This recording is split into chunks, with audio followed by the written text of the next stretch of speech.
Welcome, ladies and gentlemen, to the second episode of Break It Down Podcast.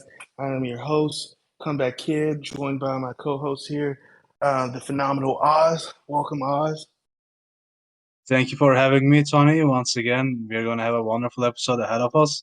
After the success, so I've been told, of the first episode, I'm looking forward to the second episode. Heck yeah, man. That's the attitude I like to hear, man.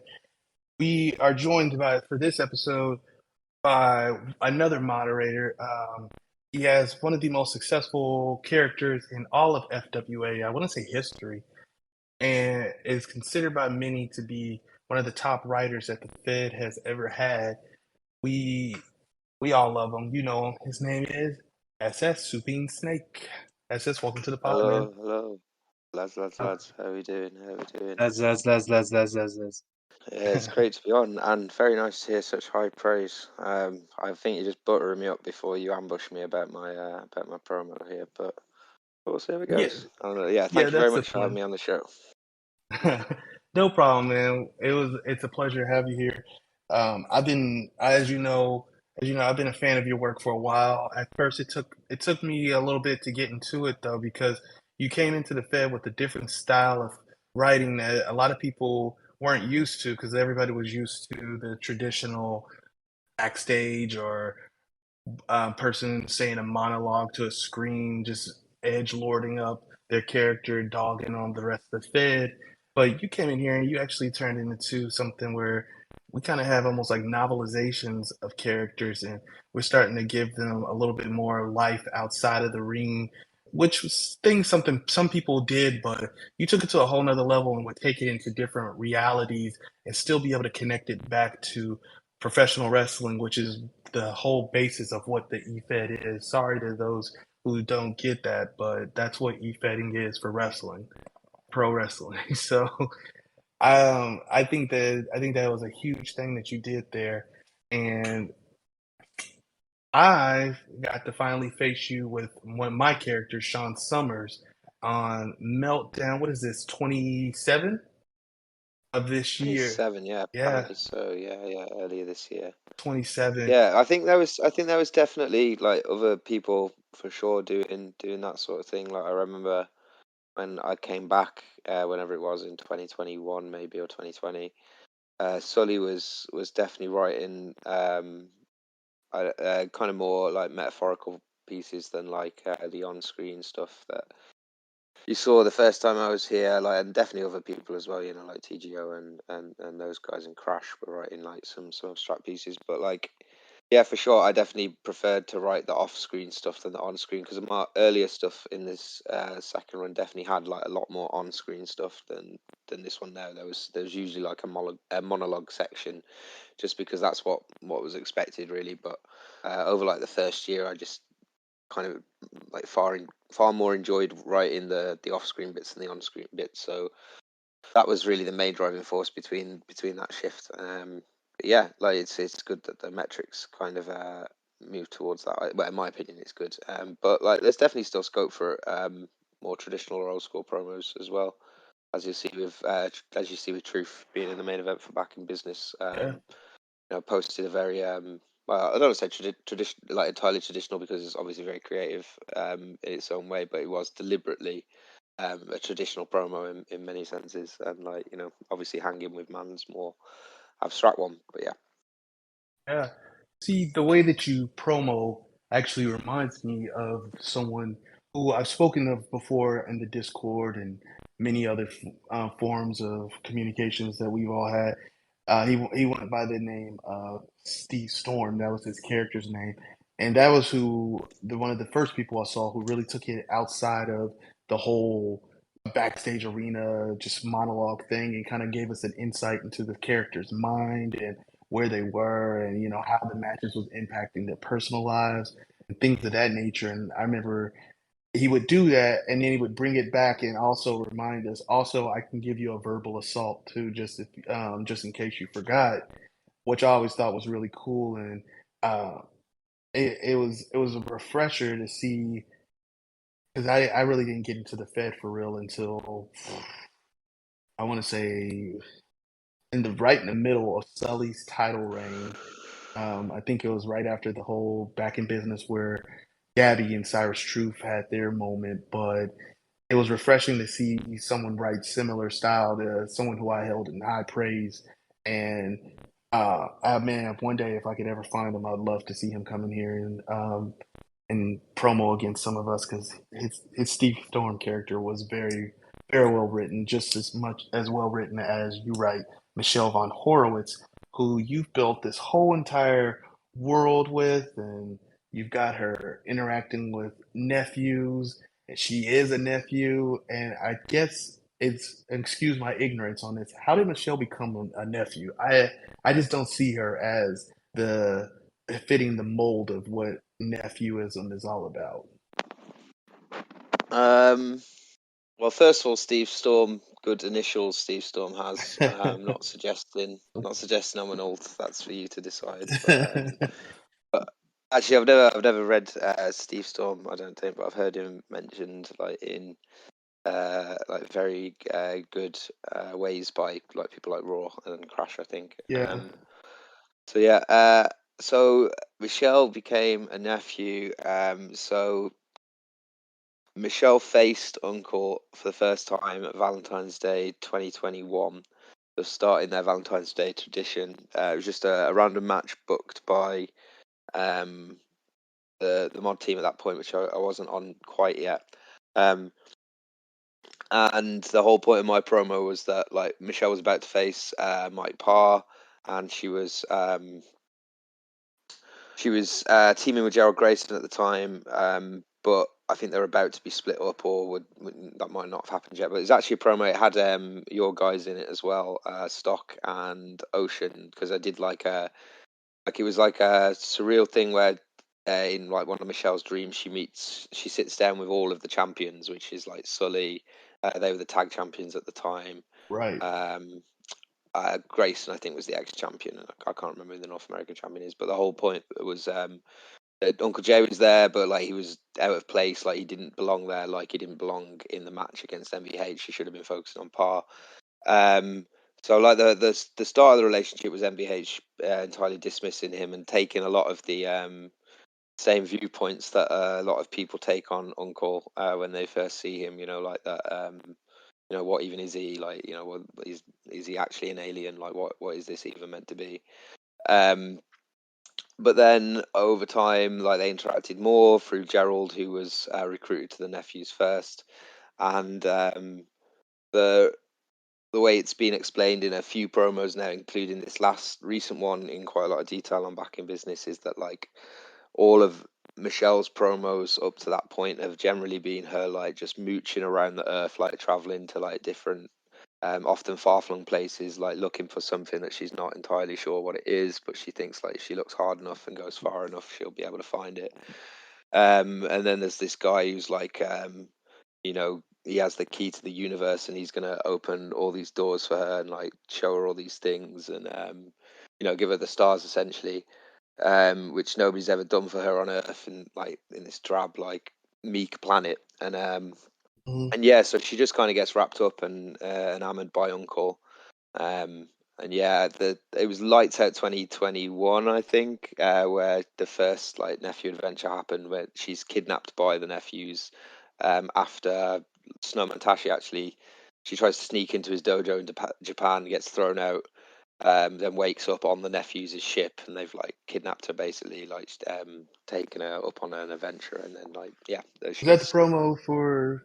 That was the That one sorry, but was that the where I for lost to Kennedy? Kennedy. Where I lost to Kennedy. But yeah, so yeah, well, she gets a bit of Unfortunate. Stockholm syndrome there and hasn't really looked back since. But yeah, that's the backstory of Michelle and the nephews. But the nephews, I don't think play really much of a role in this promo, as far as I can remember. No, they don't.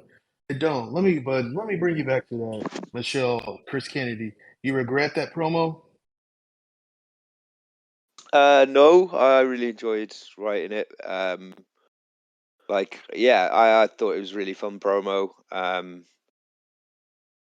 Like, it's really disappointing when you lose sometimes, but like, Yeah. um, I Yeah. don't know. Like, I've got like the guys who like I like it when they read my stuff and like give me comments, even if they're negative or positive and that kind of stuff. And like Yeah. like even that promo, even though it lost, like I don't think they were grading, but like for instance, like John gave me a lot of feedback on it, and Shake gave me a lot of feedback on it, and like all these people who's like whose opinions I really respect and stuff were giving me feedback on it. And I think I enjoyed writing the promo, and I've written a lot of promos in that vein because I enjoyed writing it so much, even though it was ultimately a loser promo. But I can see why you'd ask if I regret that promo. Maybe using it at that time in such a big match wasn't the right move, but I don't know. I enjoyed writing it, so no, I don't regret it. And like, it was Yeah. like good things happened after it in Yeah, terms of stories. Yeah, exactly, for sure. shit happens. Yeah. The crazy part is you end up getting your revenge at the next year's back in business. You take the biggest step that anybody's ever done. You retire Chris Kennedy Well, as a nephew, as a right? nephew, yeah. So that promo Yeah. had very very little nephew in it. Like at the very start of that, so that was almost a promo I asked us to do for this podcast. 'Cause I did really like that promo. It's Uh-huh. Michelle arriving on this like island that it doesn't actually exist. So the prologue of it is like this preamble, like a history of like this fictional island and how it was like settled by.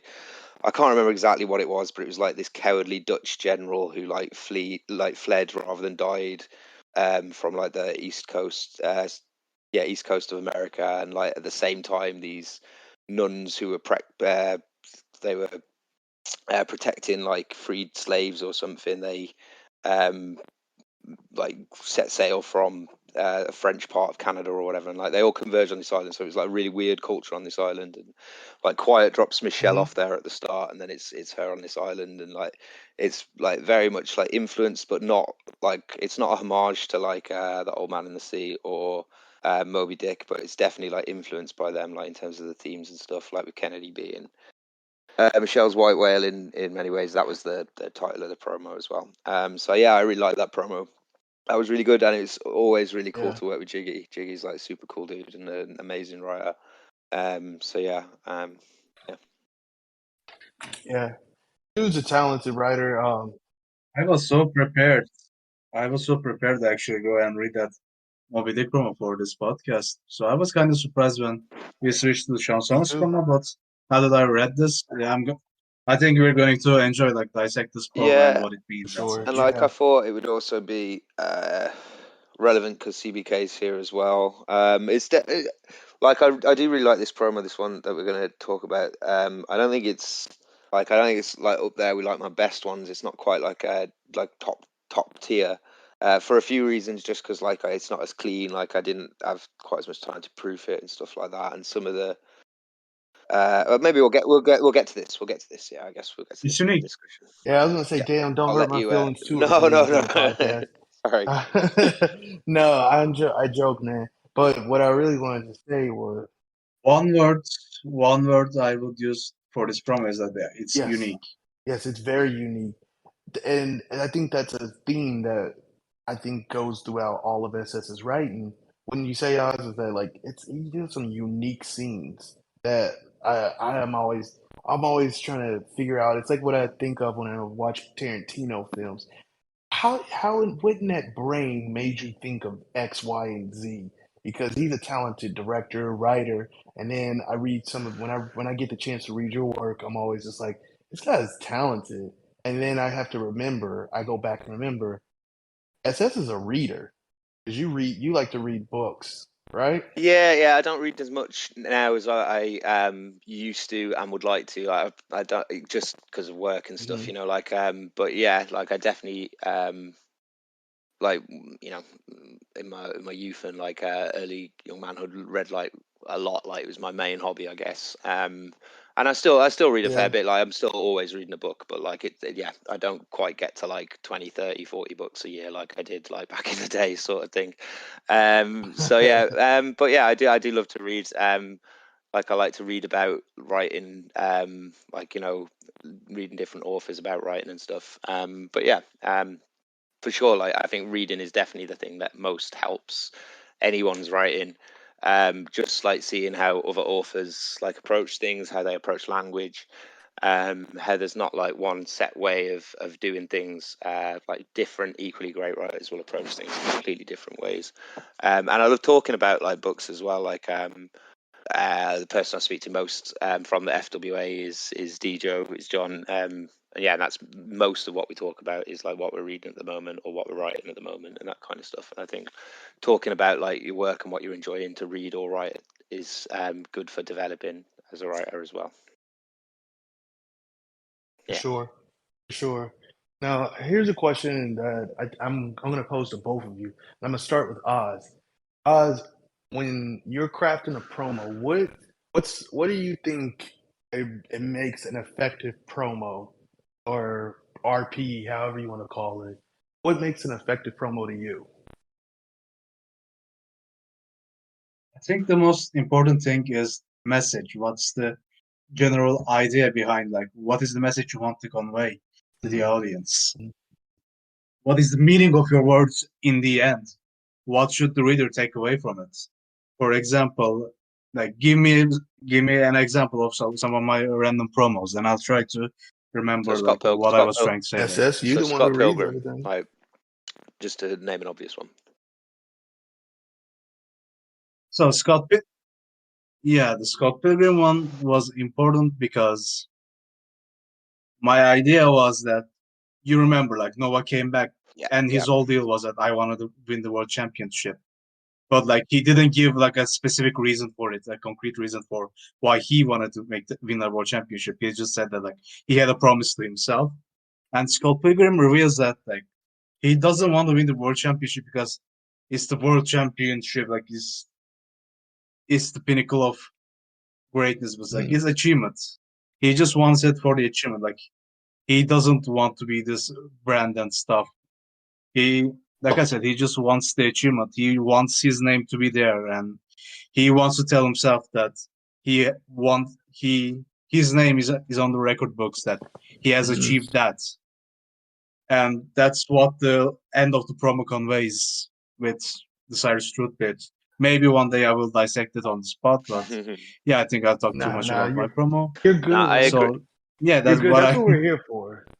what I mean is the message is the most important thing, and obviously, like you have to decorate that message. You have to convey that message in a very effective way. If you're going to do metaphors, and the metaphors should really relate and sometimes be clear, depending on like Yeah, I what agree. those metaphors I think are. the theme. Yeah, I think the theme and the message is definitely the most important thing, and I think it elevates or enhances like every other aspect. Like Oz was just talking about the theme there of his Scott Pilgrim promo, and like the chosen message of that promo as well was, well, when I was reading it, it was like amazing from a character portrayal and development perspective as well. Just how he threaded that through, and the creativity of Oz's promo without that theme, like it would still have been good. Obviously, it would have been an interesting idea, like unique to see the Scott Pilgrim theme running through it. But like with the message that he's using that context to put across, that's what elevates the creativity of the promo. It's not just picking something fun to pastiche. It's like using that to convey your message. That's what can like make the difference between goodness and greatness in like the creativity category as well, for sure. sure. Yeah, I think the creativity, the pastiche, etc. Those are For sure, yeah. just tools to like convey your message. They shouldn't be the most important thing in a promo, or else like it might feel a bit too empty if it's just a pastiche for pastiche sakes, or creativity for creativity's sake. Yeah, I see where you guys are coming from on that. I think for me, the main thing is um, shit. The main thing for me is a weird one. I think that I always go back to this is pro wrestling. If you not if when I'm done reading your promo, if it could be a great story, but if I don't feel like you're gonna win, like I don't come out of it being like, oh man, SS's character Michelle von Horowitz, she definitely is gonna defeat whoever Yeah. she's facing. I'm kind of just like, I mean, it was a nice story. It's kind of like when Aretha Franklin described Taylor Swift. nice gowns, beautiful gowns. But she's describing everybody else's music quality when they ask her about that. If I can just say it was a nice story, but I don't come out and be like, look, she painted the picture of this person is weak. They're never going to be able to get to where I am. Blah blah blah. I'm just like, well, it was just a story, but this is pro wrestling. I think that's my biggest thing that I have to almost have to pull back from sometimes when I'm reading some people's promos because I think I think a lot of people lose that aspect of don't forget they're facing somebody. Yeah.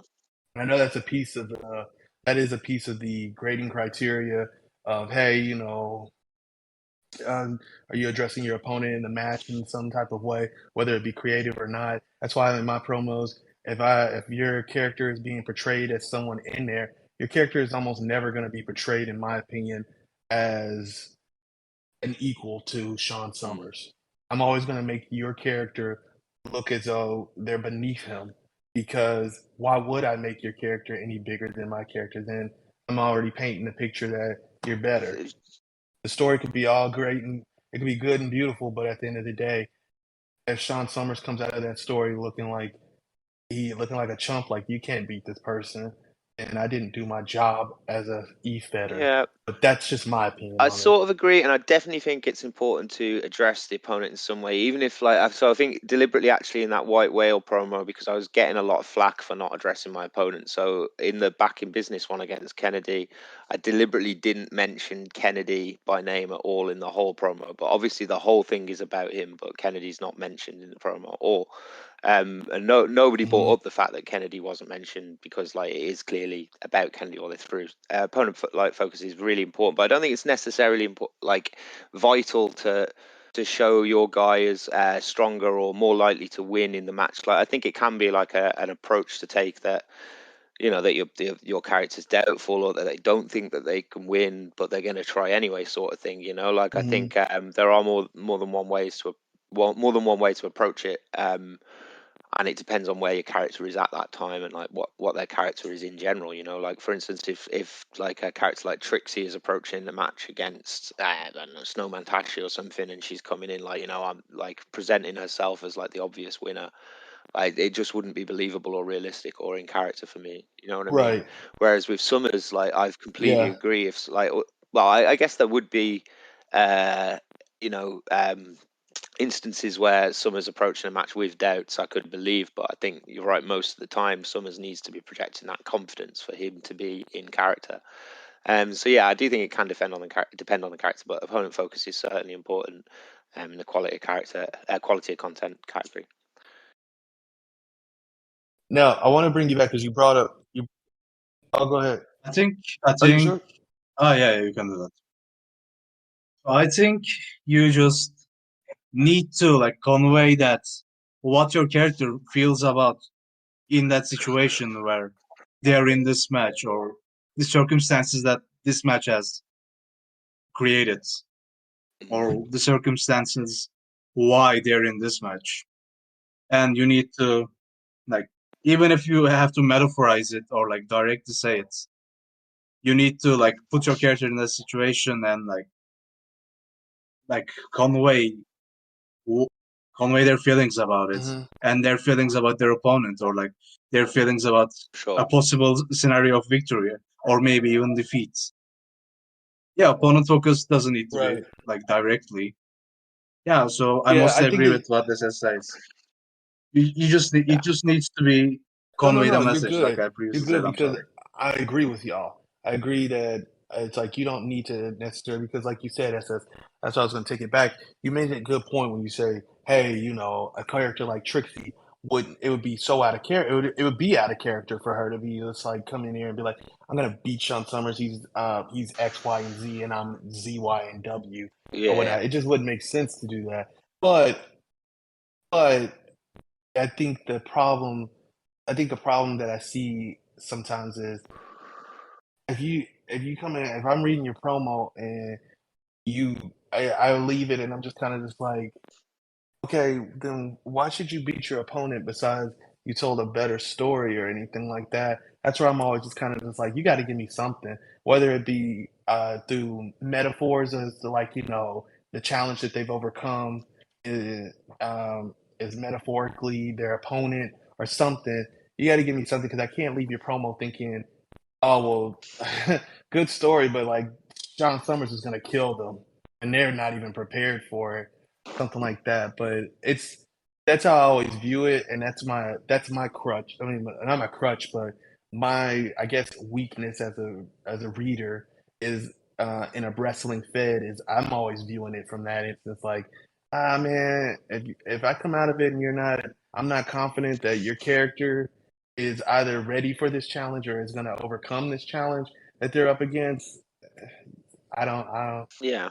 It was a nice story, and I liked reading Yeah, it. I don't think that's But necessarily even a crutch, like I think it's like natural and fine for like different people to be looking for different things in promos and to, enjoy different things or value different yeah, things. I think that's just part of any writing.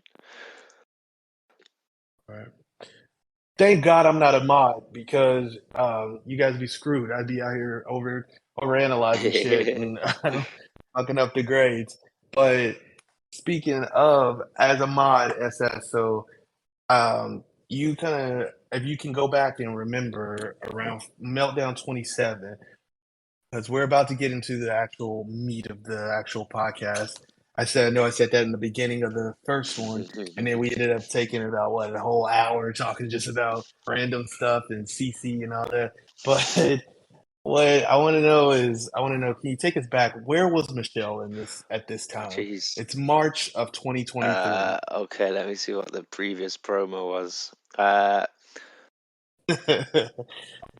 Previous Was promo yeah, okay, so I've got was it here. So it was against the Undisputed Alliance. So I think this was the run into Back in Business. It might have actually been no, not the run into Back in Business, but the no, run into no, something. the Grand The March. run into something, not the Grand March, might have been Carnal Contendership. But yeah, so she'd just beaten Truth at Back in Town for the Uh-huh. F1 tournament, and that was the last singles match she had. And then they faced the Undisputed Alliance, and then I think they were going into the CC to defend against somebody else, maybe. But that might be wrong. But yeah, it was No, yeah, I think you're right. She just beat yeah, it was Truth. towards the start. Yeah, okay. Oh, so yeah, it was the match before Grand March actually. Yeah, so it was just before the world title match against Peacock and Truth. After Hmm. she'd beaten Truth. So yeah, I can't remember who Man faced on this card or who Cyrus faced, but I remember that we all had singles matches on this last one, before the Grand March, and yeah, I remember hitting you up and asking if you fancied a singles match with Summers. Yeah, that's the genesis of the match. I guess there's no Yeah, no great story, I guess, behind the Von Horowitz Summers match, but yeah. yeah. It's So what is Sean up doing, to by the this way? promo. What is Sean doing up to Hell this if I promo? remember, man. I got the memory of a squirrel. I can. I I did like check. I think it's it's a prelude to Fatal Fall Way between like you, Randall, Yeah, I think that was on the Pyra. Grand March as well. oh, I think it So was yeah, Deathwalker. so MVH lost to um, Peacock on that show, and Summers won the X title back or defended the X title, TV title. Sorry, TV title. My one. bad, TV title on that card. Yeah. Yeah. I think it was the TV So title, not the X so title. I think you guys got it a little bit backwards. So Sean Summers is TV champion at this time, and he's having to defend his belt against Trixie Verdue, Randall Savage. Is that his name? It's The Jason Macho Randall. Man I'm Randall thinking, oh Savage. man, I'm all. Jason Randall. Oh man, if you're a DC fan, you know who I'm talking about, Vandal Savage. But I put Randall. Then Deathwalker, who shout out Deathwalker. I think this guy has one of the best new characters that the Fed has seen in a long time. This guy's got a lot of potential. Hey, if you're listening to this, man, you're a rock star. Keep it up, man. And the other person who was in this match, It was What did I say? It was Yeah, Vampira. It was it's definitely Sean Summers. Vampira. Like Trixie Bordeaux was a later defense, I think, on like TV. So it was going to be you and Vampira, and then you and Vampira lost a tag match to Death Walker and Jason Randall, which turned it into a fatal 4-way in a storyline You're later right. ripped off by the Four Pillars of AEW. Tony You're Khan, we're right. on You're to you. right. And we're on to you, Tony Khan. You sneaky. There's only one Tony who rules wrestling, and you're listening to him. But yeah, Summers was in that. This isn't about me, but I'm gonna go into it anyways because it's half of my podcast. So of course I'm gonna jerk Sound Summers off a little bit. Summers is in there. He overcomes the odds with a controversial promo. Let me tell you, and then but going into the match, Summers was the uncrowned champion in his mind, and he needed to go get his throne back, and lo and behold, he did. Okay. So, but he had to face Michelle. So it says that much in the Yeah, I promo, think but it I might be think the this is first the match of first one-on-one match any between kind. MEH and Sean Summers, right? I think they were both in the Carnal Contendership in 2021. But other than that, I don't think they've had any matches at all up to this point. Yeah. No matches between us, which is crazy. There's a lot of people who I haven't had a one-on-one match against in FWA, which is kind of crazy to think of. But Michelle von Horowitz is one of the characters who I was like I want to test my might against one day, and then when you came to me with the offer, I'm never gonna refuse. If you ask me for a match, and this goes to anybody, you ask me for a match, sure. I'm like Orange Cassidy, done. You got it. I've got something in the tank. I got a bullet in the chamber for each of y'all. So just be ready if you come to me with that. So I was all for it, and so the promo window is up there. SS drops this amazing promo, which I cannot tell you what the hell the title of it is. And It's so I'm glad we've got you on the pod. Matryoshka. How do you say it? Matrushka. Okay. Yeah. Yeah. All right, give us a definition. What does that mean? Matrushka. Matrushka is just a Russian doll. The nested dolls. They're called Matrushkas in Russia. Okay. So for those of you who don't know, SS taught in Russia for how long? For 3.5 years, 4 years, something like that. 3.5 Yeah. years. So I lived over there a Jesus while. So Christ. Russia's obviously appears in like quite a lot of my promos. Just because I lived there for so long, I guess. Yeah. Yeah. For sure, yeah, which is one of the many reasons I thought this would be a It good will promo appear to in this pick, 'cause promo it as well. Spoiler alert. dwells on like a few different things that I write about quite a lot. So I thought it might be a good like inroad to talking about those different things. But yeah. Sure. So SS, can you give me like the quick Okay, premise so of when this I promo, the first quick had the concept here? idea, the pitch was. Do you want me to read you the initial? Well, not a pitch, but the original outline that I wrote and sent to John. So when I first wrote it, I'd said. So it's going to be called Matryoshka, like the Russian doll. We'll start with a girl, Michelle, but not ours. Different setting, but Earth-based. Different time period.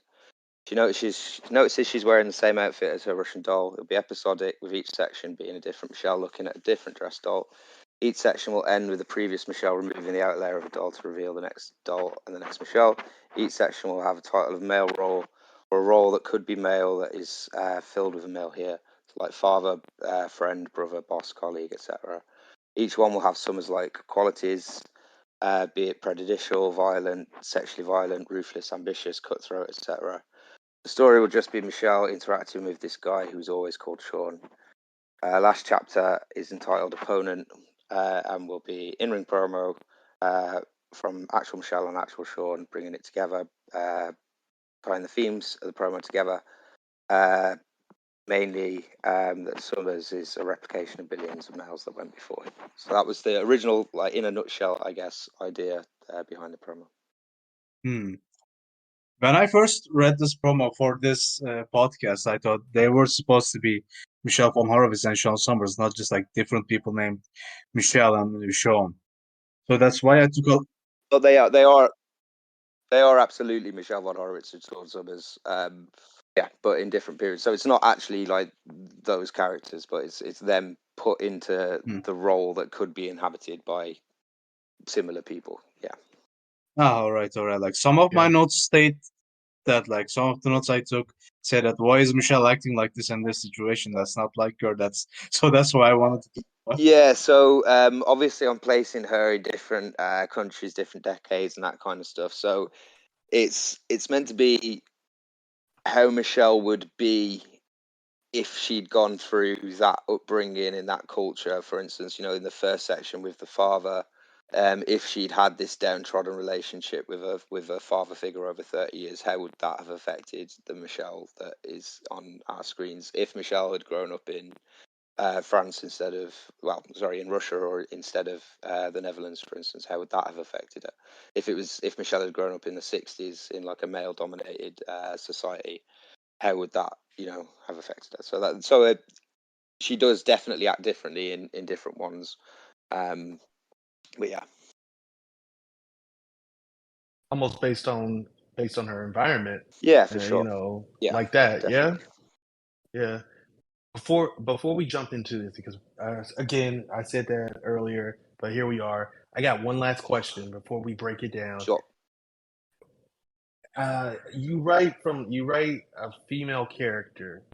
However, we're men. If a woman were to read how you write Michelle von Horowitz, how do you think what do you think her criticisms and her response would be? Do you think you're accurately portraying the female plight in male-dominated professions, or do you think you could take Michelle and interchange her as a male, and the stories would I be the think, same? yeah, That it kind of makes sense. I think, so, like, Michelle, is like is obviously like a feminist and like rallies against like misogynism and that kind of stuff, but it's not really in any promo except for this one like the central feature of her. It's just that if this like independent, intelligent like individual existed, like she would just be that. She would be a feminist. She would like rally against misogynism. That's like what the character would be. So I think it would be unrealistic if that wasn't an attribute of her. But it's never really a central part of it, other than in this promo. um in terms of like writing a female character, like um I guess like she's also Dutch and I'm not Dutch, so like I don't have the experience of thing. being a Dutch person either. But like if writers only Mm. wrote characters that like were like them, then like books would be much more drab, like if all of the characters in the book were like the same demographic as the author. That's not what writing is. It's about like being able to empathize with people who are different from yourself. So like I don't know. I would hope that the writing of Michelle wouldn't be viewed as like I don't know, like derogatory or anything like that. I don't think it is. Like I think like it could, like you said, it could just be a dude, because like most of the themes that I write about with Michelle are like not necessarily centric to being a woman. Um, Although like some of them like being isolated like professionally as well as personally maybe are amplified a little by her being a woman. Like I don't think that's something that is like exclusively felt by women. So like it could just as easily be a man in many ways, for sure. So I don't know. That's kind of a rambled answer, I guess. Like I think that writers should write No, as people different from themselves. And like when I first started writing her in 2016, 17, one of the reasons why I picked a female character was to practice writing female characters. So yeah. that was one of the reasons why I started with that. But I enjoyed writing her as her back then as well. So yeah. All right. So SS, I think it's time. It's time. We gotta go ahead and do it. SS Ken, are you ready to break it down? Break it down.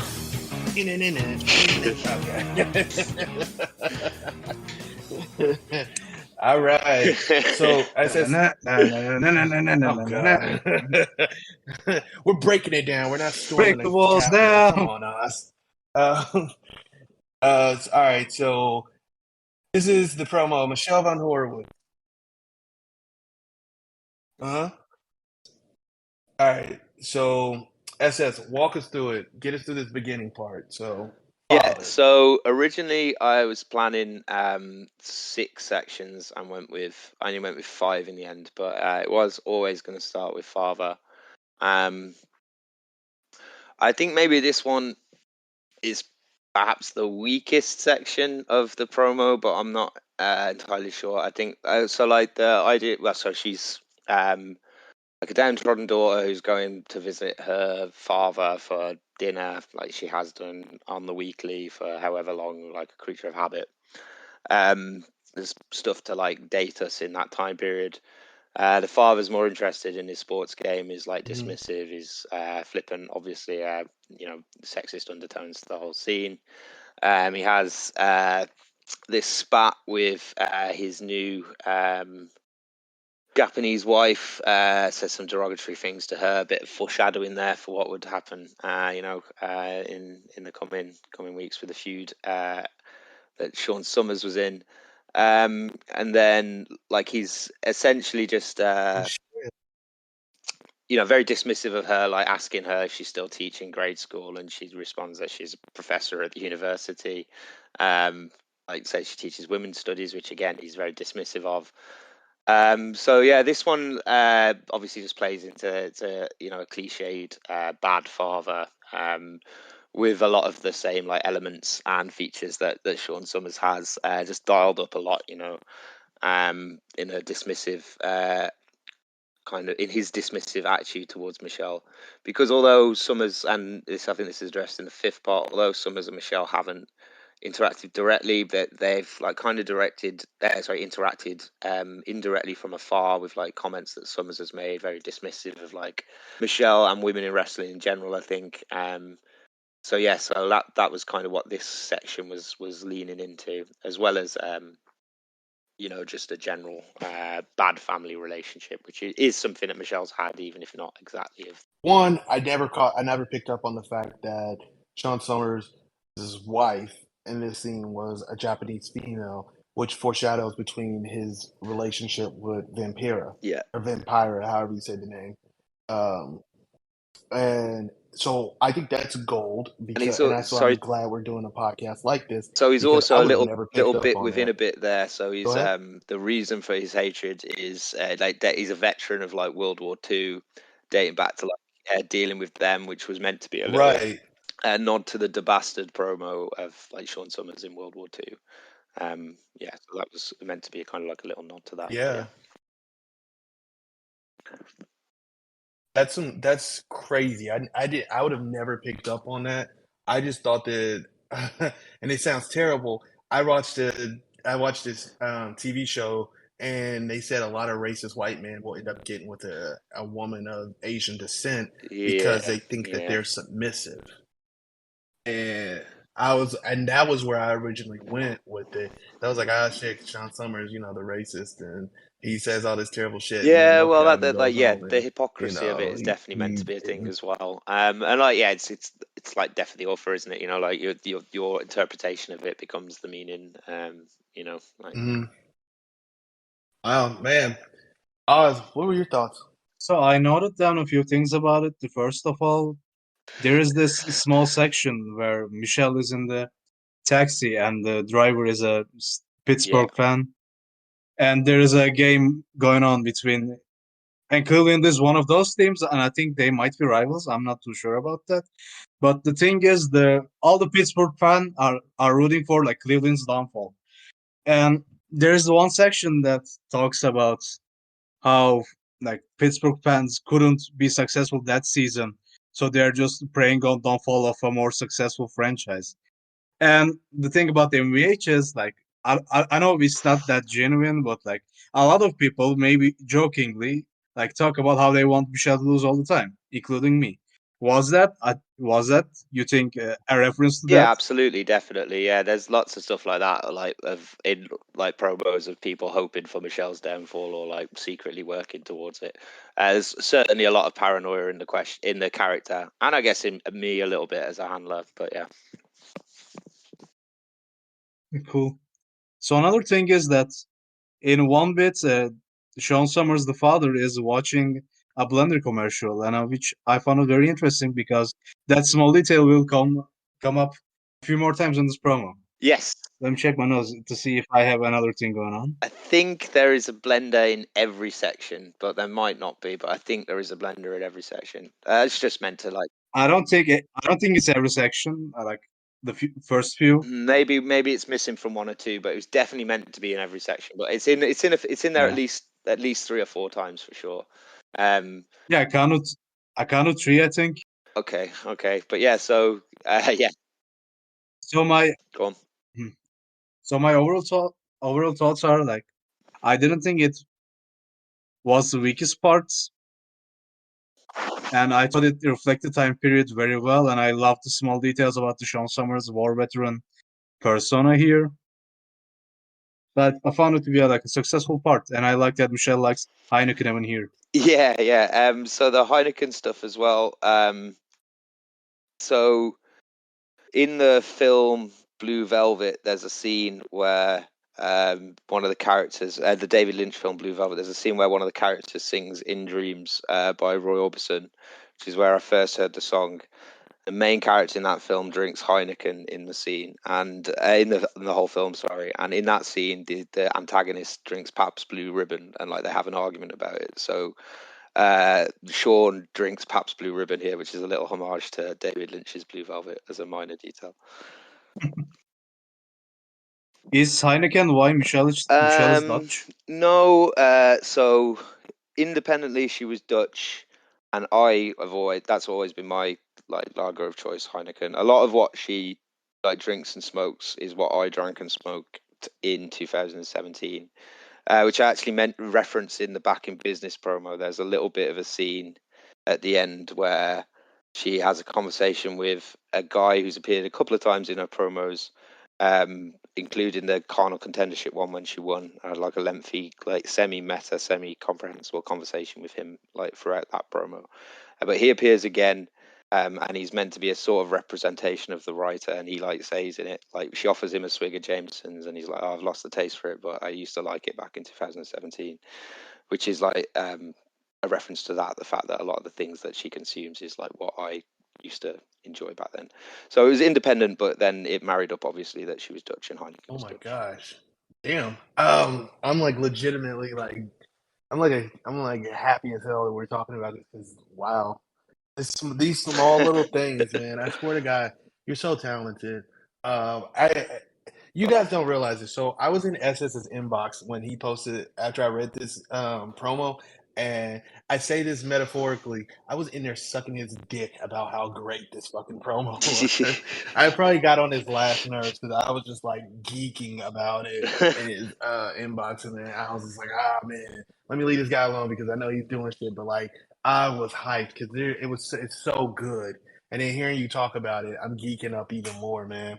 Um, and then the Heineken versus Pabst, I think that's even funnier now, hearing about it because, um, Sean has the relationship with Lana Del Rey, and in one of her songs, she talks about Pabst Blue Ribbon on ice or whatever.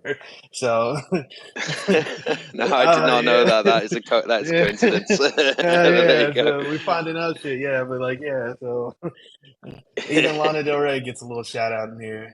All right, let's go ahead and move on to the next scene. We're in 95, December 20th in London, England. This one is called Coworker. Hit us with it, SS. Yeah, so this is Coworker, which is in England, I think, yeah, London, in the mid 90s, towards Christmas. She's working in a cubicle. So like this kind of office drone character is one that I like to write, something that's popped up a few times in my promos. In match against John on one of the Valentine's Day matches, one of the central characters in that promo was this like drone type figure. It's also appeared in a different promo, one of the Cyrus promos, the Best of Five. Like I did this like fake Japanese TV show, and the main character in that was like this office drone, like living in like essentially living in this like little cubicle office. So like returning to that like imagery. So yeah, she overhears her colleague who's next to her, like much louder than she is, much more pompous and bombastic than she is. She's sort of a lot more meek than Michelle is for sure. Like she's Michelle in this environment, as I alluded to before, surrounded by like the pompous characters like Sean Summers is, and like retreating into herself. And then eventually he offers her out for a drink with the rest of the team. She politely declines. Inwardly, she's raging. So this is like returning to the male gaze thing that we mentioned earlier on. So a little Windows 95 screensaver to date us as well. There was a lot of like little bits to kind of like date each of the different sections.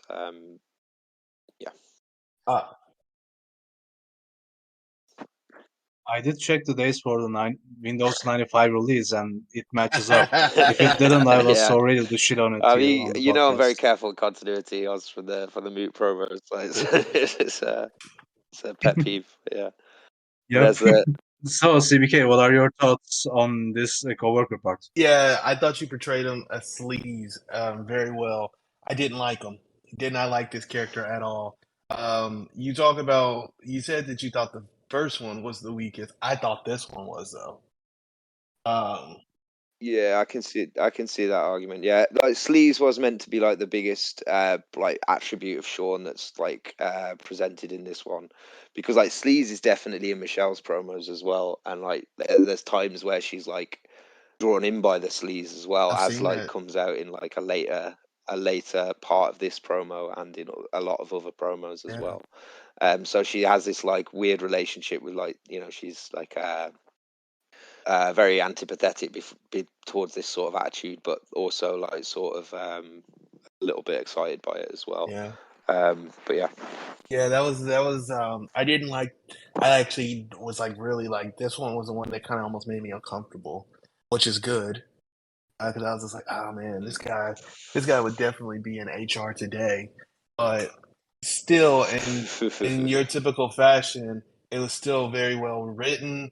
I when I read your stuff, I get a good visualization of how everything is going, and I was visualizing this scene, and I kept thinking of the movie Office Space. That's where I kept going to when I was visualizing this scene, yeah, and I yeah, was just like, "Damn, as I said earlier, this guy's talented. This motherfucker's good." Oz, what were your thoughts? yeah. Sorry, Oh no, if you got a response, you hit us with it. I was just gonna say like the sort of office Hmm? environment, like definitely Office Space, but also like Winston's office in 1984, like how Orwell describes that, and also offices in the trial by like Kafka, like those are kind of like two influences on like these sorts of scenes for me as well, like which I do enjoy writing. But yeah, sorry, going on. So, my first note is that the Blender continuity is very much a thing here because Michelle's company released a new Blender in this. For sure. And there's this one detail where everyone, they gather in Octopi, which is as we all know in current FWA, it's a nephew place. But Michelle refuses. She does, yes, she does refuse to go to the Octopi. Yeah. I don't think there's anything in her refusing. I think I just put the Octopi in as a little nod. But yeah, Okay. yeah, Yeah, I was ready for something deep to emerge from that, yeah. She's apparently. thinking of turning her back on the nephews. No, never, never. Nephew for life. So another like a more important thing that I want to mention is that yeah, Sean is as you said, the sleazy in this and a lot more subtle in his misogyny. I think it's interesting because in this setting, he's not explicitly stated to be in a position of power or respect. Like in the first part, he is a war Mhm. veteran, so like he does whatever the fuck he wants. Or in like real FWA, he has his father connections and like wrestling connections, and that's why he feels more open being who he is. So do you think that might play a part in how Sean was portrayed here? So he doesn't exactly have those connections or power or respect that the war veteran Sean or the wrestler Sean does. For sure, he's a co-worker, so he's meant to be a peer here in the same way that Summers is meant to be in the FWA. But at the same time, he's like it's an office in the 90s in England. So although like they are essentially peers, he's like a white male, so he's like like obviously there's inherent biases and allowances that he has there, which allows him to get away with the misogyny, even if it does have to be more subtly expressed than people with more overt positions of power would have, like in the first section, for sure. So one last thing is, why does Michelle feel so humiliated after their talk? Does she think that like she's synced in their conversation? Like, did she want to tell him off stronger, and like, did she want to reach a state where Sean didn't want to do anything with her? Um, I guess the humiliation mainly comes from the fact that she's just had to stand there and let this happen. Like the she's had to let this misogyny and sleaziness that CBK put it like wash over her, and there's not much recourse she can have unless she wants to like leave her job and that kind of stuff. So I guess there's a helplessness there that leads to the shame at the end of the scene. All right, that was all I wanted to say about the scene. I think it's like another Yeah, good scene. yeah. All right, so we get to this next part. It's part number 3, Petite Amie. It's Sunday, 18th of January, 2015, in St. Petersburg, Russia. SS, take us through it. Okay, so French Michelle is on vacation with her American partner Sean, who's been on his own all day watching American sports. Then they meet up for some dinner. Sean's eating blue steak with the vegetables. Michelle doesn't eat, just drinks instead. They're on vacation in Moscow. Sean's returning to Los Angeles soon. This is like there's no dialogue in this scene. It's all kind of description. He's sort of a bad, neglectful boyfriend who's sort of taken her for a ride. Isn't particularly closed off about the fact that he's taking her for a ride, but isn't necessarily upfront about it either. Like he's not particularly careful about the affair with a woman of ill repute that he has. No, sorry, they're not in Moscow. They're in St. Petersburg. They are in which case Michelle kind of leaves, finds herself a dancer of her own, has her own sordid encounter before they meet back up the next morning in their hotel room. So this was just a short kind of descriptive one. An influence here was Eyes Wide Shut, I guess, the Stanley Kubrick film.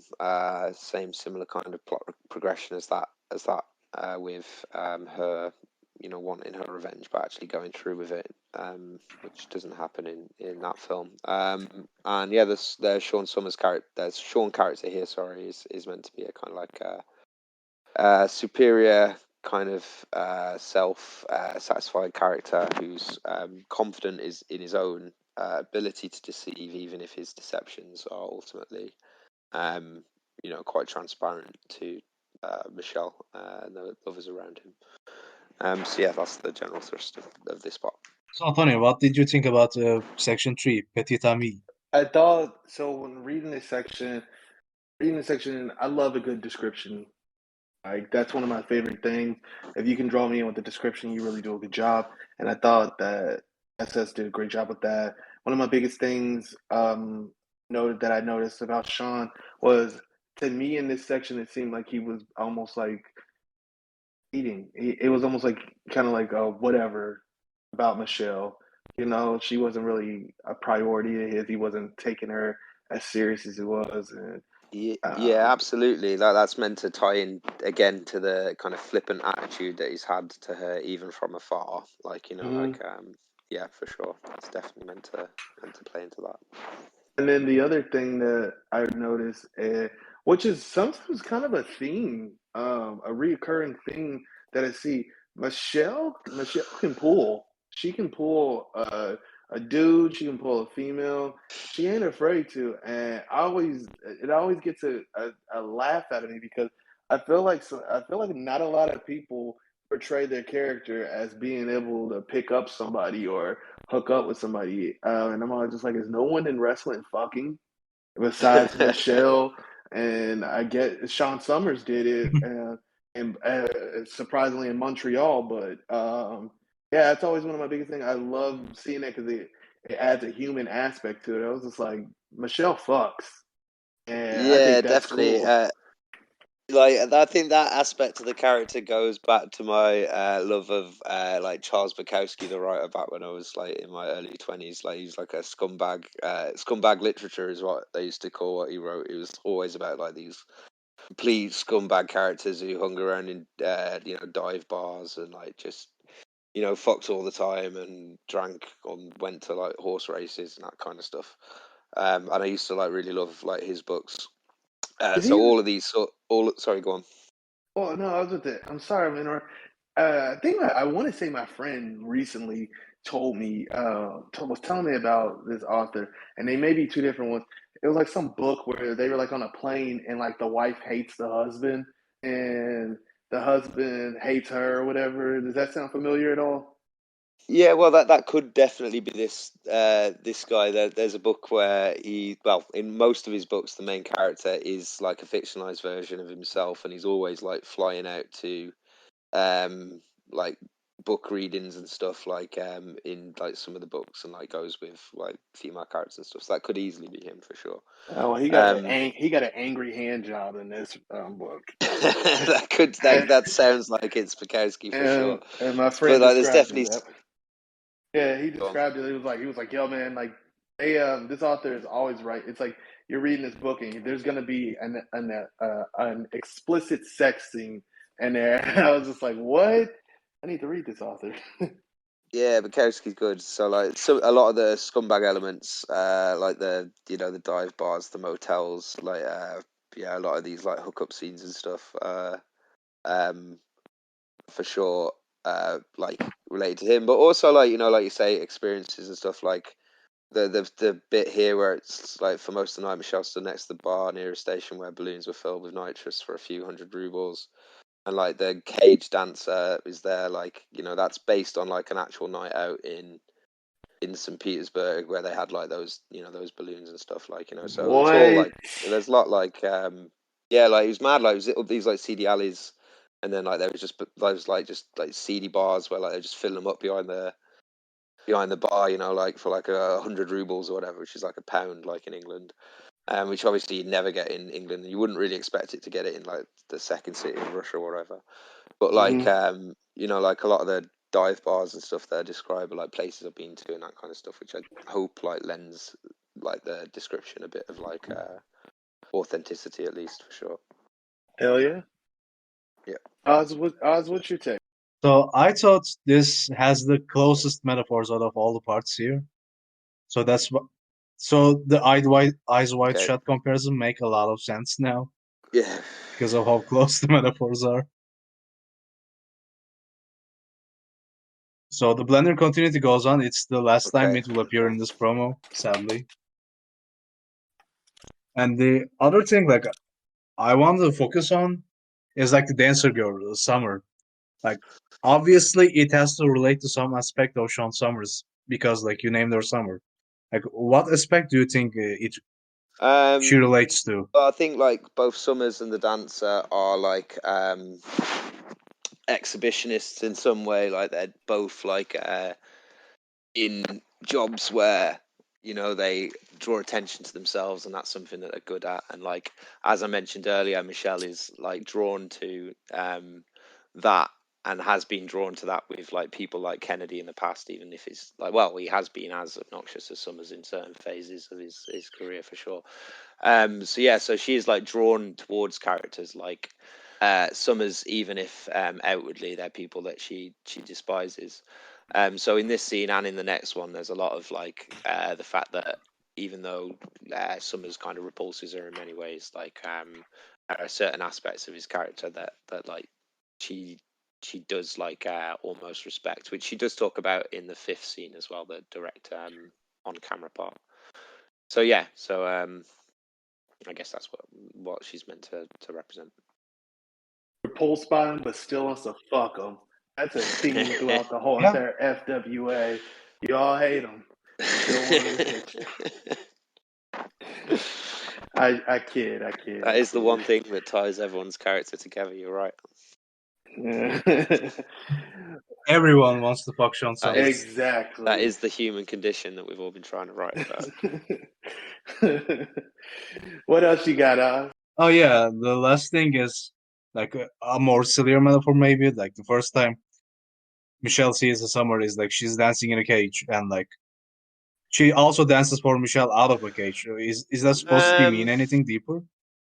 Well, I guess in the sense that she's she's coming out of this professional relationship and into a personal one, which doesn't happen with Summers, but it's sort of implied that throughout this that there are conditions that could create it to happen. So I guess that's meant to be like an internal metaphor in the scene for Summer or Leto. Crossing that boundary into a more personal relationship, but it doesn't necessarily relate to Summers in anything more than an abstract way. I see. Okay, that was all for me for this All scene at least. right. We go to the 60s in New York City, New York. Oz, SS, before you start, I would just got to say this was my favorite section. But I'll tell you why at the end. Yeah, I can see why. All right, hit us with it.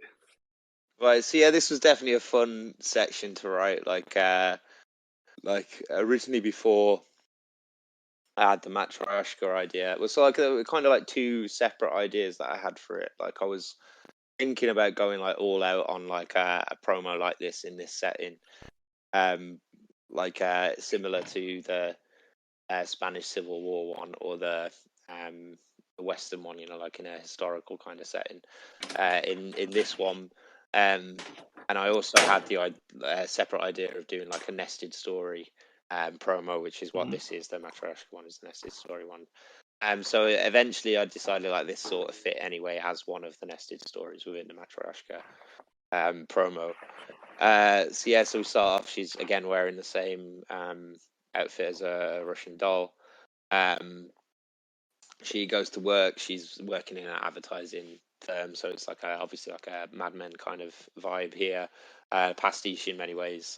Obviously, that's a big influence in this scene, like with some of the visuals and how they're described, and like how the office is set up and that sort of thing, the dynamics within the office.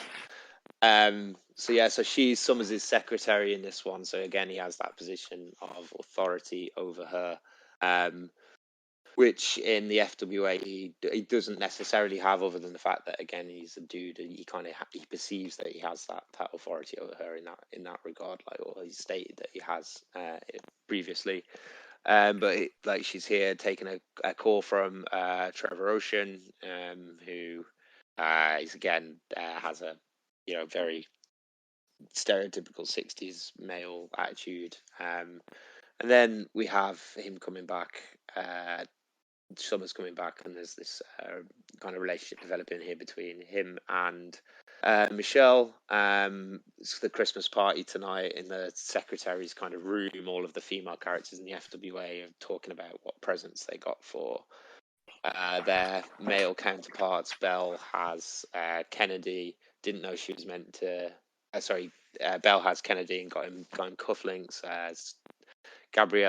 Shannon has Truth and got him a Calvin Coolidge autobiography. It's like a very boring president, but a statesman, like Truth is. Lizzie's forgot that she's meant to get a gift at all.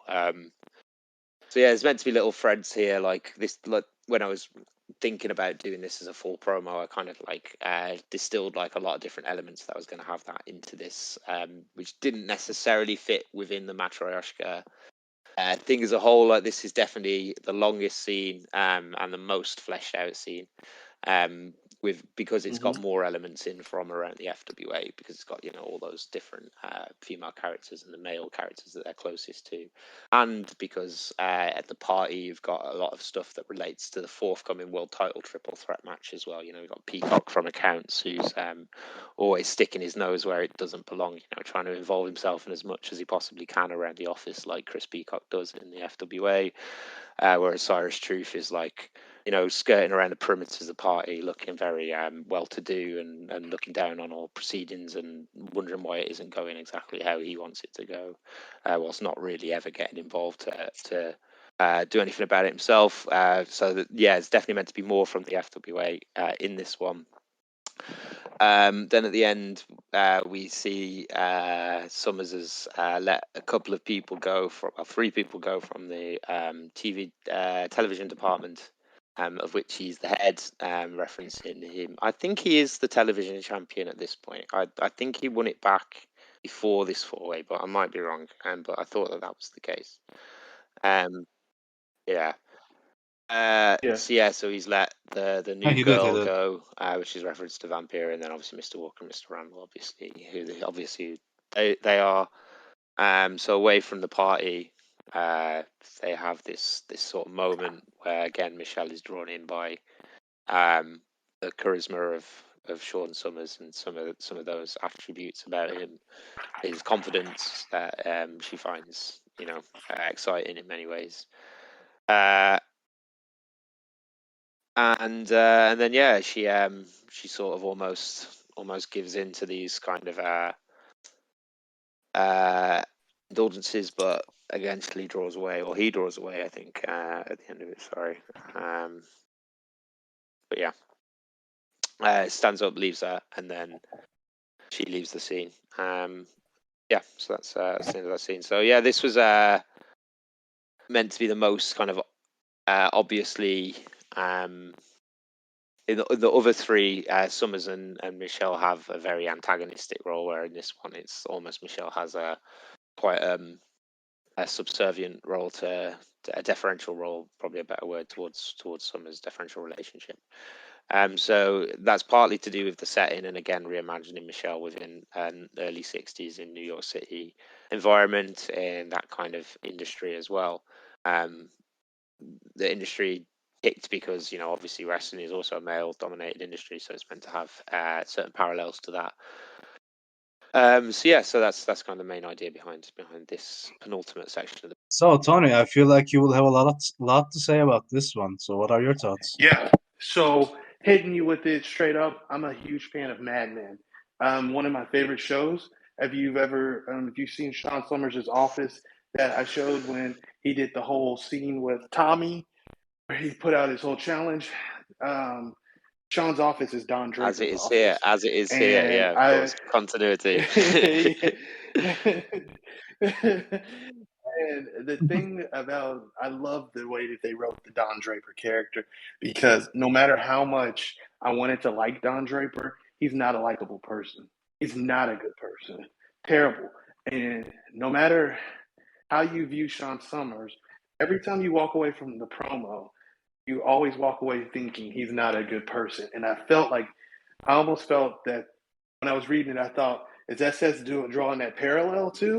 Or is it just, nah, man, he's Don Draper because it's mad. Well, yeah, for sure, but also because there is a lot of Draper in Michelle, also in many ways. Like she's like I mentioned towards the start of the promo, like that like primary like part of her narrative overall has been like a search for something that she's not sure what it is, and I think that is sort of the story of Don Draper Mm-hmm. as well. Like especially if you think about the closing scenes of Mad Men and what the last season is about for Don's character. So yeah, certainly the fact that Summers skirts the edges of being sympathetic without ever really kind of falling in that for me as well, for the reasons I've expressed a few times in reviews or during discussions on Summers' character. And I think like an important part of the Summers character as well, which is often overlooked in promos, is how he always sort of tries to put himself over as often this misunderstood guy, or like that he indignantly points out the injustice of everybody thinking that he's a bad guy. He's trying to mask the everybody else's perception of reality. He's trying to get his own truth out there. So that's definitely an important part of the Summers character. Something that I always wonder if it's something that he believes, which adds some vulnerability to the character, or if it is all sort of a manipulative act. Which is something that sort of comes into the Sean character throughout, like whether it's a character fault that he's like this, that his nature makes him the way he is, or whether it's all sort of manipulation, which is something that's meant to be within all four of the Seans, to like larger or smaller extents. But yeah, I love Mad Men. Mad Men too. Mad Men's a great. Mad Men's a great show. I wish I'd done a full Mad Men promo. Hey, That would have been you really still fun. got time. You still got time. Because you basically set the world up for it, so just do it. Trust me, if nobody reads that shit, I'm gonna read it. Yeah, well, if we ever have to do a joint promo, we'll do a Mad Men one. Bet. So the other part that I noticed that I noticed today, but I didn't notice when I was reading it, was when you said that there's going to be 3 people are going to be let go.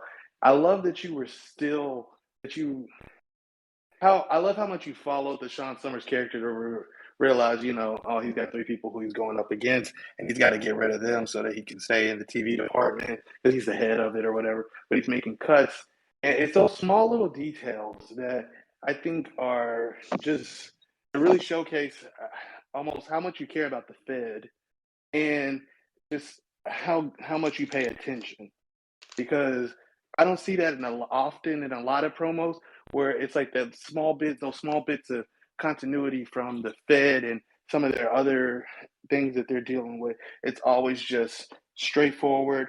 The problem is right here. I have that issue sometimes where I'm just like, this is the problem, and here's the solution at the end of my promo. I was really a big fan of that. And it's just the way you portrayed Michelle here, as she knows her shit. She knows her shit. She knows Sean Summers. She knows his clients. She knows everything that she needs to know about this guy. And yet she's still intrigued by the mystery behind him. And I thought that was really interesting when you did that at the end, because I thought that Sean was going to make out with her. And when he just turned around and was basically just like, call my wife and, let her know X, Y, and Z, and then just went back to his stuff, I was like, oh, you threw me for a loop here. Good writer. Yeah, and I guess again that's meant to that moment where he dismisses her is again playing back to the the previous like brief interactions that they've had. But I think like in terms of like the little details, I guess like being a mod helps with like knowing what's going on with like everybody's stories and that kind of stuff. Which like definitely helps you to do more of that. And like sort of half planning the full Mad Men promo, where that was going to be obviously a main strand, was like Sean Summers in the television department was going to be like one of the main thrusts of the promo. So like with this section, I had the benefit of being able to like distill a lot of like of the elements that I'd half developed for a full promo into like a little 1,500 word part of this promo. So I think when I was reading through this again, like I did enjoy this part of the promo on the from the perspective that it's like there's always something happening in it. Like it goes from like different little plays back to the FWA universe, like with the secretaries, and then straight into the TV department, and then like Truth and Peacock at the party. So I did enjoy that, but at the same time, and even Summers coming in with Rupert was a nice little touch. But at the same time, I think because it had been developed as a standalone promo as well, it was maybe the part. It does stand out amongst the others because it's a bit longer and that kind of stuff. So I don't know, like if the fact that it's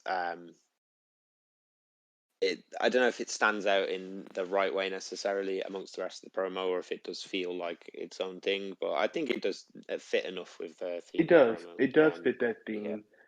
The one thing I was gonna say is when you do write if you ever do, you got to write where Sean throws money at Michelle or at any of the female characters. Is that what you want? Money? I always thought that. Yeah, maybe Michelle will have evolved from the Peggy role to the Yeah. Betty role by that point. But I always we'll thought see. that was interesting shit, but this isn't a Mad Men podcast, so I'll talk to you offline about that one day. Oz, hit us with what your thoughts were. So I liked it a lot. I liked the world building a lot, like the small details. In fact, Kennedy here has like two secretaries, which might be a callback to Sean Summers in Section 1 Father, where one of his favorite sayings is, Oof. always have two wives. It's important to have two Was it? wives. Yeah, there is a little section. Yeah, it almost definitely was. Yeah, that's a lot. It's a long time ago, so maybe I can't remember that those little details. But yeah, it seems like it. So I think that one is like more neat, tight, well than the rest. Like I didn't have much to note or ask about it, and you explain it so Yeah. well. But And I just like the world building here a lot. Like truths and peacocks. Yeah, No blender either. yeah. I'm sure. I mean, it would have been The so fucking easy blender. to have a blender in this. I'm sure that an early draft would have had like an advert for a blend, like they back from the yeah. meeting with the blender. But yeah, it's disappointing if there's no more blenders. But what Quick can you do? question before we move to the next section. What is with you and Well, actually, right. So I've just found the blender reference Oh, in there this is? part. So in one of the Fallout episodes, it's Is it? revealed in one of the Fallout episodes that the Blender's brand is the Undisputed Appliance, which Sean Summers asks Michelle, "Is that the notes from the Undisputed ah, Appliance meeting?" So there is a Oh, blender fuck. reference in this one, yeah. Is that actually All right, stems all from right. something Crash said, like in a review once. He said like you shouldn't go straight from match to match, even if it's like cut away to a blender advert or something. I can't remember exactly what he said, but the genesis of it was something that Crash said in a review of a show or a comment on a show. So then we started putting in the shows. Then we cut away to a blender advert. And the blender became a recurring thing. So it was just a thing it's to. almost like y'all are being little smart asses. Yeah, said well, not really. No, it's just like, I get a little bit, yeah, but not in a A little not in a bit, hateful yeah. way, not in a hateful way, like No, no, never in a yeah, hateful way, but it's just kind of like that little wink, like for sure, yeah. I think you guys are funny as fuck for that one. Shout out to Crash, friend of the pod. We haven't done a friend of the pod shout out in this one, Well, there so you go. Crash gets that one. Yeah. All right. We move on to the next one. Stranger. We are in current day, March 16th of 2023, Pittsburgh, Pennsylvania. Quick question before we get there. What's your deal with Pittsburgh? So I think the show is just in Pittsburgh. The show was in I think the Pittsburgh, show no? was in Pittsburgh Yeah. this week. And I like Pitt. At the beginning, you did something in Pittsburgh Yeah, too, yeah. yes? So I like Pittsburgh as well, like as a city. I like generally like all five of the places. Well, four of the places because Pittsburgh is repeated. I like places I've been to. I like to write about places I've been to mostly. Um, Shout out to Shout Sayer, out to friend of the Sayer, pod. and Sayer's idol, Dave Sullivan as well. Shout out to Wolf. Dave Sullivan. Oh yeah. He's a Shout out Dave big fan, Sullivan. of Sully. But yeah, I guess just because it was in Pittsburgh, I set two of the things in Pittsburgh, and I do like Pittsburgh as well. I had fun in Pittsburgh, so it was like a decent place to write in. Yeah. But Okay. yeah, Okay. I was just wondering because I was just like, what is that your American city? Because also everybody who's foreign, they have a city where they're like, oh my god, so would love to move It's there, sort of you know. it's not like the city that I would like to move to. Like for like a weird random quirk, they happen to wear the same like the Steelers wear the same colours as the team. The football team that I follow in the UK. So I started following the Steelers for that Gotcha. reason. So I did like the Steelers when I used to watch that. So yeah, I went to Pittsburgh essentially because I liked the Steelers and stayed there for like a day. But yeah, so like all of the places that I write about are like places that I've been to usually. And this was just because Pittsburgh was the setting of the show. Yeah, and this is Fair just enough. on Okay. screen section. I like. I don't know about this section. Like, it's fine. Like, I guess as an on screen, I don't really do like on screen monologues very often. I think the last one before this might have been like Meltdown 1 actually, and this is Meltdown 27. I think the last monologue like spoken on screen like filmed monologue was then, which is like a long time. You know, it's like over a year, I guess. Um, I think like at the time, like I was going through like a phase of like feeling like I had to like explain the promo almost at the end of the promo, and like in the next one as well below this in the next post.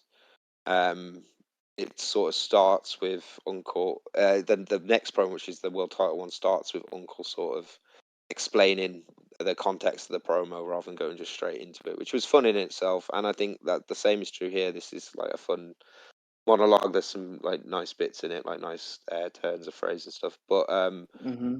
But like I think it's there because I've sort of was increasingly beginning to feel that I needed to explain sometimes like some of the comments like in the Discord and stuff, you know, like oh like doesn't mean anything, or like you know like it's just like you know abstract stuff and it's not really got any meaning. So I sort of wanted to like bring it together a little bit in a more direct way, just to kind of counter that a little bit.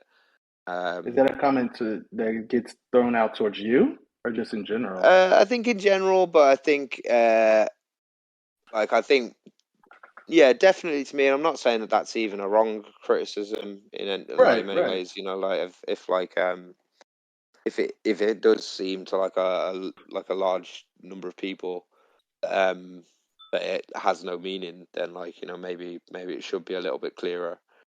But like I guess like this sort of approach to doing that, just having her like be on camera and sort of you know, in a at times sort of on the nose way, like towards the end, where she lists like the titles of the different sections of the promo, for instance.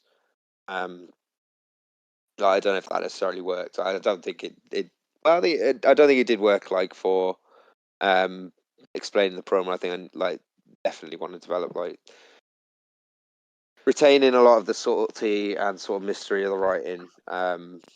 Whilst also you know getting my point across in maybe a clearer way sometimes, but not always. You know, I don't think it necessarily need to explain everything all the time. But this I think was a reaction to a lot of that sort of criticism. Um, Mhm. so yeah, so I don't know. I think this section is fine, but not. It's not the strongest section of the promo. But it's okay. It's not the weakest either, though. It's. I mean, yeah, it's I like it, and it does like definitely return the focus to wrestling. I think maybe if because there was a sixth section that I was going to do that I didn't do, and I don't think I even got to the planning phase of it. But like I was going to do a different section with titled Brother, but I can't really remember what that was going to be about. But I think maybe another section in line with the first four rather than on screen, or something like with the current day Michelle, but which wasn't necessarily a monologue, which got across the same tying together of the themes as this did, but without necessarily it being a knee jerk Hmm. reaction to having to explain like the general point of the promo. But yeah, I think it's fine. So, Tony, overall thoughts on this part? Go on, give it to me straight, Doc. It's a criticism I have for everybody when it comes to Sean Summers. Um, Aim higher. Mate, I called you everything with a misogynist Aim and still higher. fucking lost. Don't give me that. I love when you take it to when you as a writer SS when you take it to the reality of Michelle within the FWA and us getting to see the FWA through her eyes and all that because I think you capture that so well and I honestly would love to see you do almost a full promo just like that. You may have already done it and I just haven't had a chance to read it. So please direct me to that I when you did get a one with chance. I did one with Jam. It was called Wrestling Promo. Mhm. It's pretty good. I'll link it to you later. Okay. Such a unique title. Yeah. Let's get Jem here to dissect that. But I love when you do that because it's so good. The promo that you did after this one for the world title match, you won, in my opinion. I put that down. I say SS won, but that was only in my eyes. Other people, Yeah, Not I yeah, think all a lot of, I agree with that only decision. two of us here think Yeah. that, Tony, but that's okay. but it's that. But it was so good, and when I read this part of it, I was like, I like it. And then I got to the trash talk. Oh, it's not really trash talk. It was just Michelle's thoughts on Sean Summers, and I said, you're not unique. It's been said Well, before. I can sort of see that, but as I've alluded to a few times, the only interactions that Michelle and Summers have ever had, um, or the only thing that Summers has ever said about Michelle really is like back on like a Twitter thing, like talking about how women shouldn't wrestle with men or something. That is literally the only interaction or comments that he's made in her direction. So like I guess that would be something that she plays on. I do agree Well, to a certain extent that that it could have been a more unique take, but that is, generally the thrust of the other four sections. So like right. if I am tying the themes together, which was the overall point of this point, that has to be the thrust of the promo. But I agree that I probably could have approached it in a much more creative way. But I guess at this stage I was thinking I was getting by on the creativity of the first four parts. And this was just a sort of a merging of the points. But yeah, but I do take your point. It's not a particularly unique takedown of Sean Summers. Absolutely in this section. Like I think in the first four sections I made that same point that you said has been made before, but I made it in a unique way. Whereas You did. this section maybe was a retreading of what other people have done. But I like to think in a more a more witty and eloquent way. But maybe that's just me. Maybe that's just me. So and when I say that, and I hope that doesn't come off as rude or brash or Well, a mean little or bit, anything like like a that. little bit impolite, but I'll get over it, Tony. Don't worry, I'll get over You know I it. love you I'm dearly. joking, man. Of course not. That's what we're here with. Okay, That's I my was like, point. Yeah. I was gonna say I love you dearly, but I'm telling you this is um as and it's almost as a PSA to everybody because if everybody is saying the exact same thing about a character, it doesn't have to be Sean Summers, and then you come and do it. I'm minusing points on creativity because that wasn't creative. Mm, okay. I could take Michelle and put Nova Diamond in that same exact position, and the message would be the exact same. Mm, And when I tell people to aim higher, what I'm saying is for a character like Sean Summers, while him and Michelle may not have had interactions or anything like that, I imagine, and unless it's intentional, that Michelle is like, I don't think about you like that. I don't know you aside the surface level thing. But they wrestle in the same company, and unless she's just like I said, she doesn't think about Sean. You see the trials and tribulations that man goes through, or whoever your opponent is, and you can use that, you come out here and talk big shit, but you're a fucking loser. You are a fucking loser who can't get it up when he needs to. You're yeah. pathetic, Well, and you talk about women or like shit like that, and like I think that's always my biggest thing. Is like everybody goes straight for the he's a misogynist. Not really, not I really. think I think a lot of it is trying to Oh, he um is? remove a lot of the power from Sean. Yeah, well, I think he is as well. Like, I think he He's definitely is in like many ways. But I yeah, don't I don't too I don't think I don't and okay this is gonna end up turning. I'm so sorry, but I never every time everybody says a misogynist, I was like, tell me how Sean Summers is a misogynist, I and think besides him saying that women and men are not equal in sports, I think the I don't really Cleo see I it. think the Cleo promo with Oh yeah, I forgot the about that. prostitute standing for Cleo definitely Ooh, reeks of a bit of underlying misogyny. I think most ooh, of my opinion there is based on that, and the women don't share a ring with men. oh my Um, gosh, yeah. Ooh, no, we yeah. won't We'll keep it just in edit because this I'm part embarrassed out. now. We forgot about that Cleo, and I'm no, like, oh no, shit, no, no. that was that No, was you are definitely right there. It's just one like small facet of a lot of things, but I think like a lot of aspects of Sean's character. But I think this part of the promo was trying to like rob him of that power of his like uniquity by like reducing him to like the same as all of these other roles that we've already been through. That he's not that dissimilar from like you know the same sort of thing that we've seen before, as we've seen from Dan Maskell turned up to 11, which is part of this bit as well. But yeah, I do agree. I do agree. It's a weaker part of the promo. I think it could have been a more unique takedown of Sean Summers, but I do think it had for it to fit with the rest of the promo. If that was going to be the primary theme, like it had to have that as a central thrust, like for it to yeah. yeah. Oh man, oh, man, now I feel terrible. Don't feel terrible. Don't feel terrible. No, because now it's like shit, man. Yeah, edit that Oz, out, man. Edit it out. It's cool. no, keep it. I mean, shit, it is what it is. Um, Oz, tell me your thoughts on this section.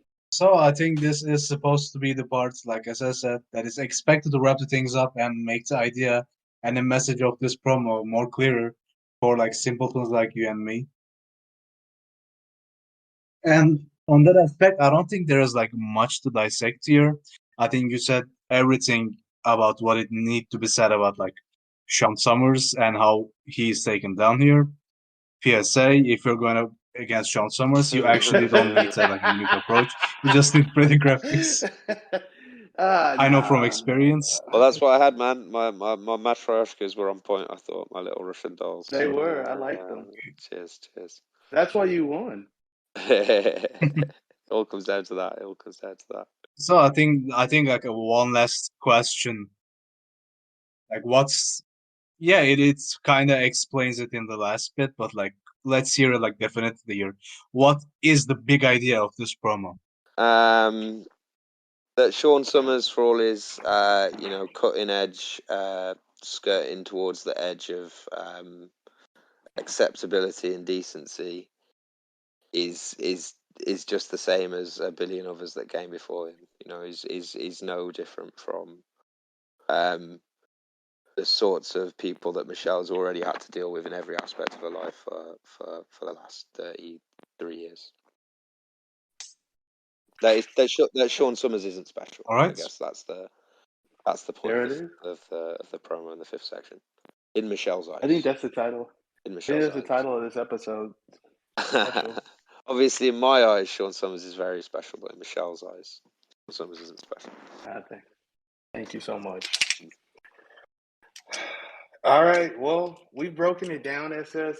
But before we end this podcast, we're gonna do similar to what we did with Man, but we're gonna make you actually give your promo a star rating out of Okay, 5. at All 5. right. So Or like something yeah, out or of out of 40. 4, yeah. Okay, okay. So as I say, what do you want me to grade it on the scale? Or do you want me to grade it on out of 5? Like, what do you want me to do? How you want to do it? Yeah, I think like grading it out of 5 right now would be like Okay. easier than 40, so just do 5. Like melts the scale. I'm gonna say 3 3/4 stars. 3 3/4 stars, or maybe 4 stars, Ooh, depending on how kind I'm being to myself. But 3 3/4, I think, is fair. If, like, I'm saying, like, my top tier stuff is like 4.5, 4 3/4, 5 stars at a push, then this I'd say 3 3/4, 4 stars. okay. But as a promo, I was really happy with. I like the general idea of it. I thought that the structure and stuff was really good. I think it's not as I said, it's not as clean as like some of my promos. Like, despite the fact that I do like the graphics, I think they look cool. But like, there are some like grammar and spelling mistakes and just word choice mistakes. Like, just repeating like stuff that isn't grammatically wrong, but just repeating the same word like too close to each other. Stuff that I'd have picked up usually if I'd had more time to proof it. But yeah. I mean, we aren't exactly here to like dissect the grammar or like the spelling I mistakes. know, We're here but to dissect the the meaning. grammar's That's important to what me as well. matters here. I think it's still part of the promo, like the flow of the promo. But yeah, I think in terms of the meaning and stuff, I think I got the point across well, and it was a good enough point. But I think like it wasn't necessarily a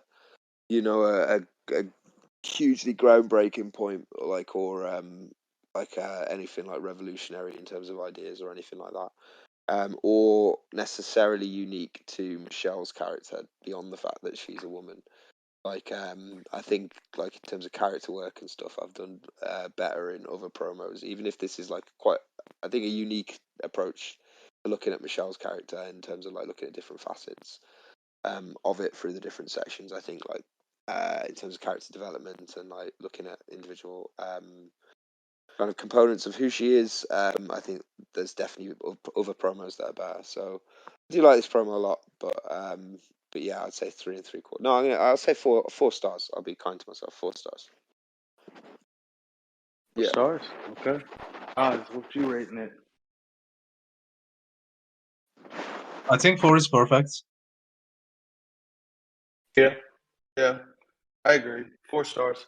4 stars Yeah. is where I'd put it. Yeah, because I read some. I like I said earlier, I was in SS's inbox annoying him with how much praise I was giving him for it. I know it doesn't sound like it from the podcast, but this is one of my favorite pieces that I've read this year. So I think yeah, four is a good rating for it. SS, thank you so much for agreeing to come on and break it down with us. I think this one was a really good episode. Definitely contrasts to the episode with Man, and that's exactly how it was supposed to be. So, what are your thoughts, man? How do you think? Yeah, thanks a lot for having me on. It's like definitely weird to go into detail. Like, mention the fifth part is like of the promo was like a way of like dissecting, well, not like explaining the meaning a little bit, but in terms of like actually like explaining or discussing a promo of my own like this, like out of character, it's not really something that I like to do very often. Like, I've done it like a couple of times, like for various reasons, like mainly when like the complaint about like lack of meaning or lack of application to the match has come up. So it's nice to do it like from a non-defensive standpoint, like just a discussion about the promo rather than kind of defending the work. So that's been really cool. Even if I think most promos should speak for themselves without explanation, it has still been fun to like go through it and talk about like little parts of it that people might not have picked up, or where like certain inspirations were for different scenes or different writes. So yeah, it's been really fun. So thank you for having me on. It's been great. And I'll stop rambling now and finish my joint. You're not rambling, man. You're good. You're good. You're good, man. Don't you worry about that. Good. Yeah, this was fun. Yeah, I This didn't even was realize it fun. was 2 hours, and It's here we are. I know, right? So I guess, and then who do you want to see break down something next? You asking me? Yeah, I would love to see. I would love to see Crash break down his Mile High winning second person promo. Ma. Yeah, I think it was Mile High. Yeah, I would love to see that. That's a good fucking shout. I've never read it. Or I would love to get something that will. Yeah, it's great. It's great. Something that won't happen, but I would You should. well, that I don't think will happen, but I would love to see is Djo breakdown. Either Carnal Contendership, a Weasel person, or Thomas West, Carnal Contendership against MVH, or either of the Creator Adventures. Yeah, any of his high concept stuff. I would love to see Yeah. Djo break down his like super high concept promos. Now, that would be really fun. You don't think he'd do I think it? you'd have to be pretty persuasive, Tony. But you know what? I think you're a pretty persuasive dude. So I have my hopes. I have my I was hopes. just say, let me get unhinge this jaw a little bit. What his mouth Wow. up. I can Wow. get him to do it. Nah, final comment. Just Yeah, massage his there we foot. go. Promise to massage his foot, and I Yeah, think there we John will go. be on There we board. go. Final thoughts, final comments. I think this was a lot of fun. Cheers. Yeah, Yeah, it's good very promo, nice nice promo. SS, final comments. You Yeah, wanna I plug hope anything? you enjoyed Back in Business, depending on when this goes out. Yeah, I it'll hope be you enjoyed after. Back in Business. What After. about that event that happened at the Back in Business show, eh? Crazy stuff. Everybody, this has been Break It Down, where we break down your favorite pieces of writing with the FWA. I'm Comeback Kid. As always, I'm joined by my co-host, Oz. We'll talk to you soon. Break It Down is a podcast created and hosted by Comeback Kid and Oz. The editing and music are completed and chosen by Comeback Kid. If you have an idea or want to participate in a Break It Down episode, please contact Comeback Kid or Oz. Thank you.